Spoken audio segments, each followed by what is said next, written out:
श्री स्वामी समर्थ. स्वामी महाराज तुमच्या सर्व चांगल्या इच्छा पूर्ण करो ही स्वामींच्या चरणी प्रार्थना करते आणि आजच्या व्हिडिओला सुरुवात करते. पण त्या अगोदर चॅनलवरती नवीन असाल तर सबस्क्राईब करा आणि शेजारील बेल आयकॉनलाही प्रेस करा, म्हणजे माझ्या सर्व नवीन व्हिडिओंचं नोटिफिकेशन तुम्हाला मिळेल आणि तुम्ही एक पण व्हिडिओ मिस करणार नाही. उद्या आहे मंगळवार आणि उद्या आहे कालभैरव जयंती. तर कालभैरव हे भगवान शिवशंकरांचे एक उग्र रूप मानले जाते. काल अष्टमी किंवा कालभैरव जयंतीच्या दिवशी कालभैरवाची पूजा केल्याने जीवनातील सर्व संकटे, काळ आणि दुःख दूर होतात. तर हीच काल अष्टमी किंवा कालभैरव जयंती जी आहे तर ती 5 डिसेंबर रोजी म्हणजे उद्या साजरी केली जाणार आहे. कार्तिक महिना सुरू असून या महिन्याच्या कृष्ण पक्षातील अष्टमी तिथीला कालभैरव जयंती साजरी केली जाते. कालभैरव हे भगवान शंकरांचे उग्र रूप आहे.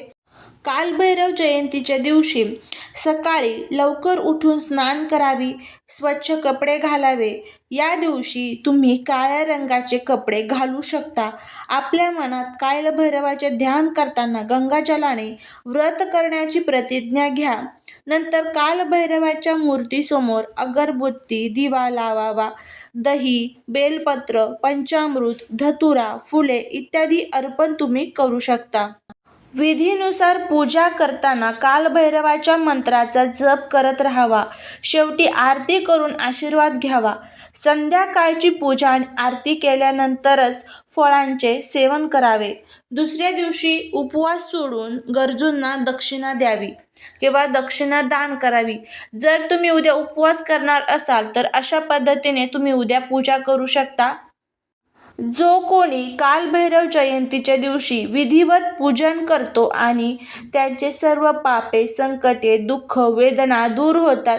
या दिवशी उपवास आणि भक्तिभावाने पूजा केल्याने भगवान शिवशंकरांची कृपा आपल्यावरती राहते. कुंडलीत उपस्थित राहू दोषही दूर होऊ शकतो. तर काल अष्टमीचा जो शुभ मुहूर्त आहे तर ती तिथी जी लागणार आहे 4 डिसेंबरपासून रात्री 9:59 सुरू होणार आहे. तर ती 6 डिसेंबर रोजी सकाळी 12:37 असणार आहे.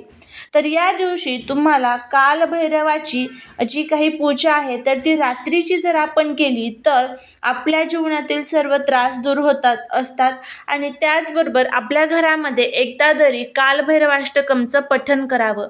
तर आजच्या व्हिडिओमध्ये आपण बघणार आहोत आईने मुलांसाठी आपल्याला हिरव्या मुगाचा उद्या कालभैरव जयंतीच्या दिवशी काय उपाय करायचा आहे.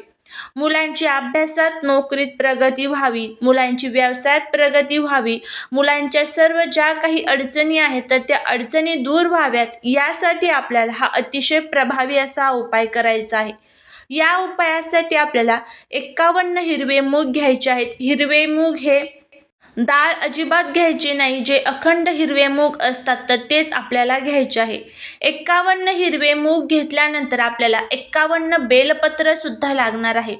आता बघा, तुमच्याकडे जर 51 बेलपत्र नसतील तर तुम्ही एकच बेलपत्र जरी घेतलं तरीही चालेल.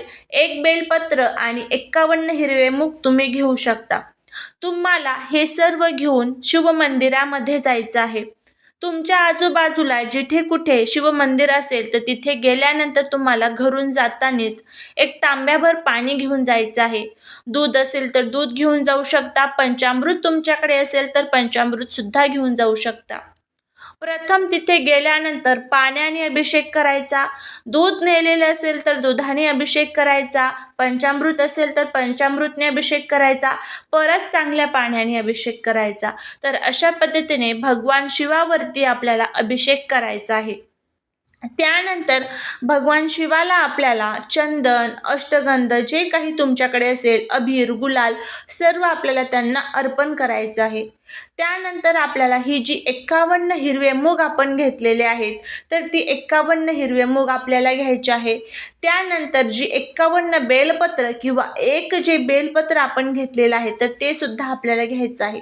पहिला बेलपत्र आपल्याला घ्यायचं आणि त्यावरती पहिला जे हिरवा मूग आहे तर तो ठेवायचा आहे आणि आपल्याला तिथे ओम नमः शिवाय या मंत्राचा जप करत आपल्याला आपल्या मनातली जी काही इच्छा आहे तर ती कालभैरवनाथांच्या नावाचं स्मरण करत करत भगवान शिवावरती आपल्याला अर्पण करायचे आहे. आपल्या मुलांच्या ज्या काही अडचणी तुम्हाला येत आहेत, त्यांची अभ्यासात, नोकरीत प्रगती व्हावी, व्यवसायात प्रगती व्हावी, असं जर तुम्हाला वाटत असेल, तर त्या सर्व अडचणी भगवान शिवाला आणि कालभैरवनाथांना तुम्हाला सांगायच्या आहेत आणि पहिलं दाणा आणि पहिलं बेलपत्र अर्पण करायचं आहे. त्यानंतर परत एक बेलपत्र घ्यायचं आहे. आता तुमच्याकडे जर परत बेलपत्र नसेल, एकच बेलपत्र असेल, तर जे पहिलं बेलपत्र आपण अर्पण केलेलं आहे, तर तेच परत उचलून घ्यायचं आणि त्यानंतर त्या बेलपत्रावरती परत एक दाणा ठेवायचा आणि कालभैरवनाथांचं स्मरण करत परत आपल्याला हा जो दाणा आहे, तर तो भगवान शिवावरती आपल्याला अर्पण करायचा आहे. असं आपल्याला 51 वेळेस करायचं आहे आणि ओम नमः शिवाय या मंत्राचा जप करत राहायचं आहे. तर अशा पद्धतीने आपल्याला हिरव्या मुगाचा उपाय करायचा आहे. मुलांची अभ्यासात प्रगती होऊ द्या, नोकरीत प्रगती होऊ द्या, व्यवसायात प्रगती होऊ द्या, मुलांवरचे सर्व अडचणी, दुःख, दारिद्र्य, दोष जे काही अडचणी त्यांना येत आहेत, तर त्या सर्व अडचणी दूर होऊ द्या, अशी आपल्याला त्यांना प्रार्थना करायची आहे. तर अशा पद्धतीने आपण जर त्यांच्यावरती अभिषेक केला आणि हा जर उपाय आपण हिरव्या मुगाचा केला, तर नक्कीच मुलांच्या जीवनातील जे काही अडचणी येत आहेत, तर त्या अडचणी दूर होतील. त्यानंतर आपल्याला घरी यायचं आहे. घरी यायच्या वेळेस जो हिरवा मूग आपण अर्पण केलेले आहे, तर त्यातले बरोबर 3 हिरवे मूग आपल्याला घरी उचलून आणायचे आहे.